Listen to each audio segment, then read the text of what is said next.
Come along with me today as I get the chores done.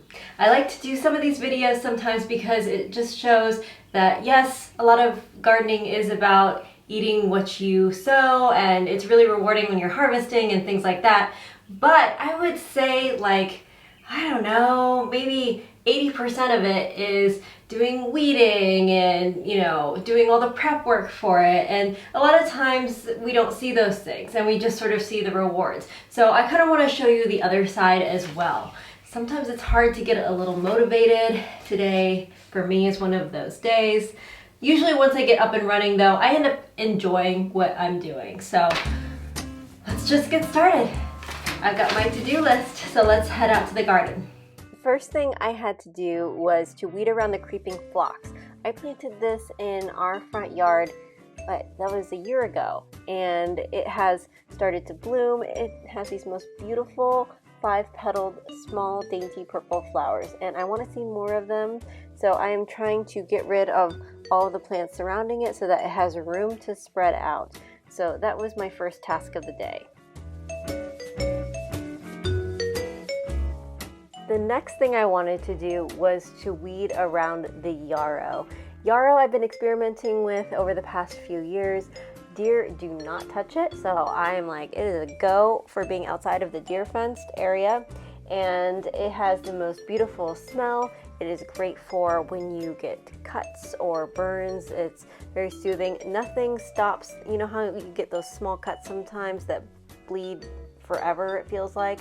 Well, yarrow, if you make a poultice out of it, will stop it almost immediately. I'm so impressed by it. So I do like to keep it around as part of a medicinal garden as well. Not to mention, if you just look at the foliage, they look like plumes, like feather plumes. And so it's just something really nice to have in your landscape as well.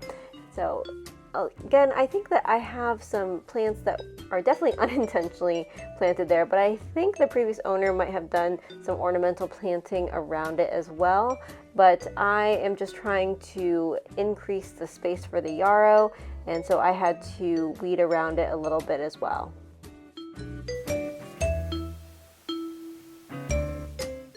Yeah, so I have these deer fences up around part of my garden. And are they installed the best? No. Do they look the best? Definitely not. Are they effective? Yes. The deer don't get in, at least they haven't so far. And I have been using them for a couple years now. So from time to time, the netting will get holes in it and just get some wear and tear from me going in and out. So I have been needing to replace this section for a while, but I have been putting it off just because I didn't want to do it. So today I decided I was going to tackle it.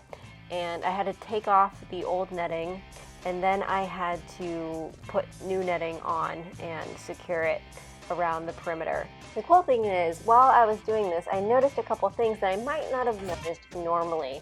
So earlier this year, when I was pruning my blackberries, I trimmed off what I thought was a floricane that was dead, and it turned out not to be. And I was so mad at myself, and I was like, oh, I just cut off something that I really didn't want to. But then I noticed that there were all these new blackberry bushes coming up, and I, kind of beat myself up over nothing at all. And I also noticed some new strawberries developing, which is always so nice because you see the foliage, but when you really see the first berries starting to develop, it's really exciting. And I saw the blackberry flowers starting to come, which means the blackberries aren't too far behind. So hopefully we'll have a fruitful yield like we did last summer.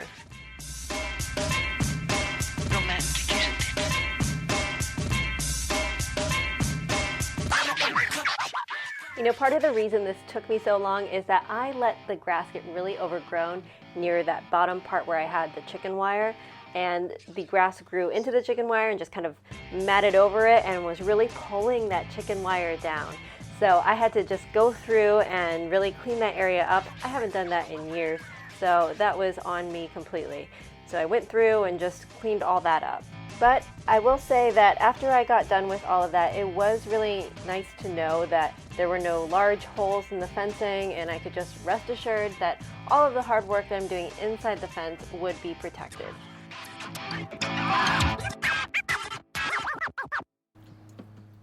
Next, I had to mow the lawn. We all know what mowing looks like by now, so I'm going to spare you the footage of me doing that.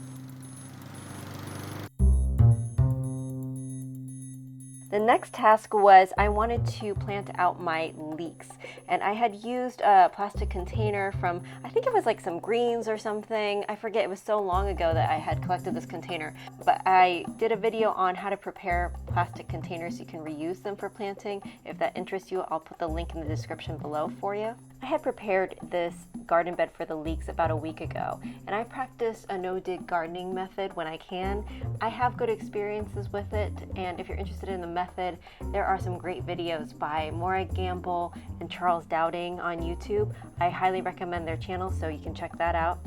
But the bed was already prepared, so all I had to do was just plug in the leek seedlings. I'm using actually a cluster planting type, and that is recommended by Chores Done, and he seems to have good luck with it, and it's a great way of using space efficiently. And because I don't have a lot of land, I need to be as efficient as possible.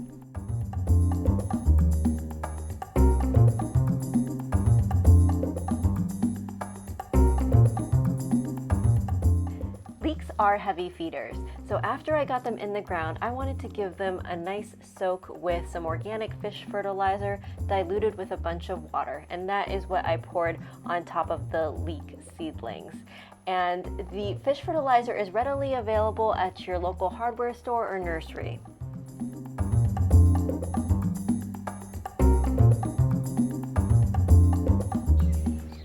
Here's what our leek bed looked like after we were all done and all the leek seedlings were in the ground.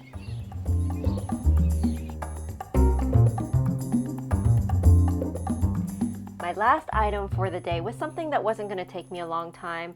A couple weeks ago, I had started an onion bed in the exact same way as the leek bed, which I just showed you. As you can see, the onion seedlings are a little bit bigger because they've been in the ground for longer. And I did the same cluster planting technique. This is the first year I'm trying it, so I will let you all know what I think of it after I go through a season of it. But there was a cluster that was missing. So some little critter had clearly gone in and, I don't know, tried to uproot the seedlings. And so there was one cluster that I needed to replant. Luckily, I still had some onion seedlings, so I took a clump of them and I just popped them in. And what was really cool was that I noticed that the little onion bulbs were forming. And so it was a nice way for me to sort of see what's going on beneath the soil line.